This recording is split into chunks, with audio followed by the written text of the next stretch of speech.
A Chinese ethics textbook has altered a story from the Bible, twisting its ending to have Jesus stone a woman to death, while claiming that he is also a sinner. The outright distortion has sparked outrage among Chinese Christians. The textbook in question is entitled Professional Ethics and the Law and is used in vocational training schools across China. It has been approved by the Editorial Review Committee under China's Ministry of Education. It quoted a well-known story from the New Testament, Jesus and the woman caught in adultery. In the original passage in the Gospel of John, a group of men bring a woman accused of adultery and ask Jesus whether she should be stoned to death as prescribed by Mosaic law.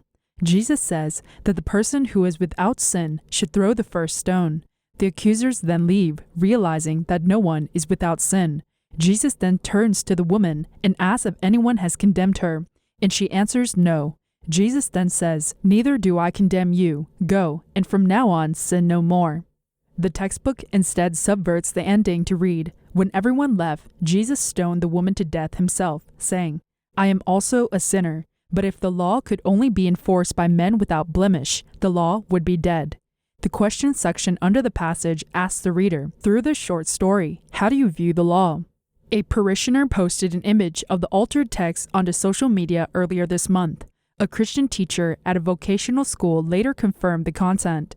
Netizens were enraged by the textbook, with many decrying the passage as blasphemous. Some comments on social media read, "The CCP is the devil. The sin of blasphemy against the Holy Spirit is unforgivable." China Aid Association, a US-based Christian advocacy group, condemned the malicious distortion, saying it seriously distorts and defiles the image of Jesus Christ in Christianity. The group said the false account is to make a point serving the party's governing philosophy. The CCP textbook infers that if only people without sin can enforce the law will become powerless. China Aid said in a statement, it implies that because illegal behaviors of China judicial officials in law enforcement are unavoidable, they should be tolerated. They said the regime has for years been trying to reinterpret the biblical doctrine and theology to conform to the socialist values Chinese leader Xi Jinping advocates. The CCP has presided over a tightening crackdown on underground Christians and other religious groups, demolishing churches and detaining church members and leaders. In September 2019, Chinese officials forced a Catholic church in the eastern province of Jiangxi to replace a picture of the Virgin Mary and her child with that of Chinese leader Xi Jinping, according to Bitter Winter, an online magazine reporting on religious freedom issues in China. The officials also ordered the church to display the national flag at the entrance and to replace its church name with a banner that read, "Follow the party, thank the party, and obey the party."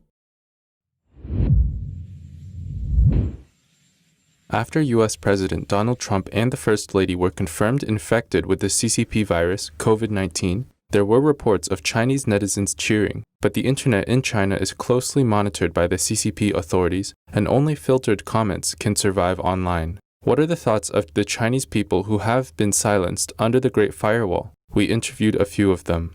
President Trump tweeted on October 1st that he and his wife had tested positive for the virus and were quarantined. The news shocked the world. Miss Yang from Mainland China says she has been worried. I'm worried, but I won't say it. He's a senior. He's 74. I was worried, but I see online that his physical quality is okay. I hope he gets better soon. He's still being treated at the White House, and I hope he will make a full recovery. And there were silent prayers for President Trump from Mainland China. Ever since I knew that President Trump and his wife had this COVID-19, I've been silently praying and wishing them a speedy recovery.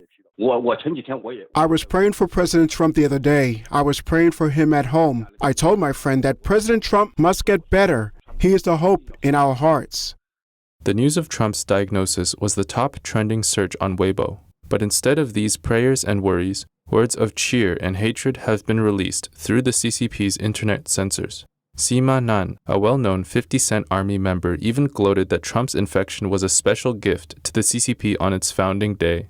All the sensible people we know, all the people who read foreign media, expect Trump to get better. Only those who don't know what's going on, those little pink pro-CC people who have been brainwashed, will feel happy because they're exposed to different things, different sources of information. So I've been saying that the U.S. president needs to step up as soon as possible to bring that firewall down. Mr. Liao from mainland China said the U.S. actually did not bully Chinese people historically. Why should we hate it? Since the founding of the United States, the US government has never done anything to harm the Chinese people. China's entry as a permanent member of the UN Security Council and the WTO are all thanks to the US. Now, one thing I don't understand is why so many people hate America and Trump for no reason. What's wrong with Trump? Mainland Chinese people are also pinning a lot of their hopes on Trump. If he is well, he can run for a second term as president. If he is re-elected, it will be good for the Chinese people, for the US, and for the world. We all hope that he will hold the CCP accountable for the virus. You have to find the cause. If you don't find the cause, there will be worse things than this. Not good for the people, not good for humanity. But I still hope he can rest for a while. Get well and then do this, because his own health is the first priority. I hope Trump can destroy the CCP as soon as possible, which is the most important thing, and uphold justice, so that all Chinese people can enjoy a free and democratic life as soon as possible. This is also what many Chinese people are looking forward to. The high officials in the CCP, including Xi Jinping's own brother and sister, if they don't want democracy and freedom, why didn't they stay in China? Why did they go to Canada and Australia? I want to wish Trump good health and an end to all evil regimes in the world during this term.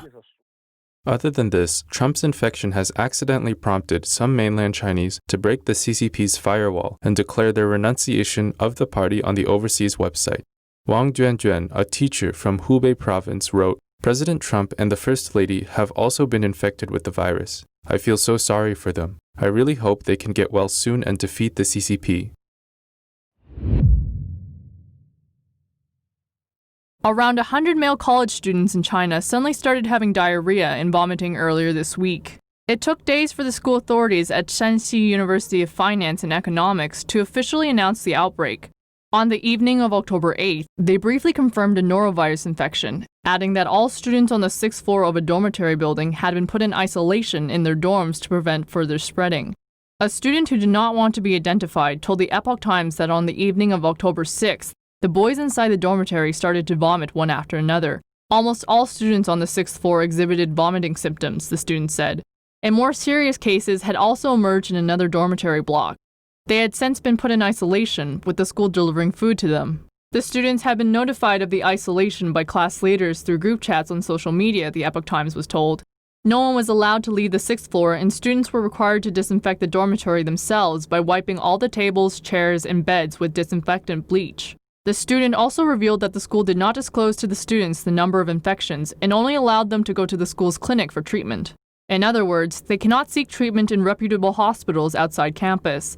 At the school's clinic, students were also not informed as to what tests were performed and their test results. Eventually, other floors of the dorm building began to report infections, the student said. He estimates that there were about 100 people experiencing symptoms. On October 7th, the school announced it had decided to suspend all classes.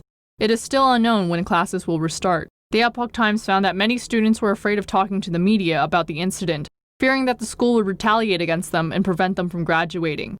The Epoch Times reached out to the university for comment but received no reply.